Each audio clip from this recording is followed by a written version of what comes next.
నువ్వులు తింటే ఎముకలు స్ట్రాంగ్ గా అవుతాయి, అలాగే తేనె తింటే ఇమ్యూనిటీ పెరుగుతుంది. ఈ రెండు విషయాలు మీ అందరికీ తెలిసే ఉంటాయి. కానీ ఈ రెండు కలిపి తింటే ఏమవుతుందో మీకు తెలుసా? మరి అవేంటో తెలియాలంటే ఈ వీడియో చూడాల్సింది. ముఖ్యంగా మతిమరుపుతో బాధపడే వాళ్ళు నువ్వుల్లో తేనె కలిపి తినడం వల్ల బ్రెయిన్ పనితీరు మెరుగుపడి మతిమరుపు తగ్గే అవకాశం ఉంటుంది. ఇంకా ఈ మిక్స్ లో ఎక్కువగా ఉండే యాంటీ ఆక్సిడెంట్లు ఇమ్యూనిటీని పెంచి ఇన్ఫెక్షన్ల రిస్క్ ను తగ్గిస్తాయి. ఇక బరువు తగ్గాలనుకునే వాళ్ళు నువ్వుల్లో తేనె కలిపి తింటే ఈజీగా బరువు తగ్గొచ్చు.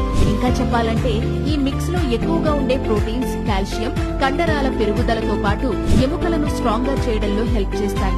అలాగే అమ్మాయిలు పీరియడ్స్ టైంలో నువ్వుల్లో తేనె కలిపి తింటే పీరియడ్ క్రాంప్స్ తగ్గే అవకాశం ఉంటుంది. సో వీలైతే మీరు కూడా ఈ హెల్తీ మిక్స్ ట్రై చేసేయండి. మరి థ్యాంక్ యూ.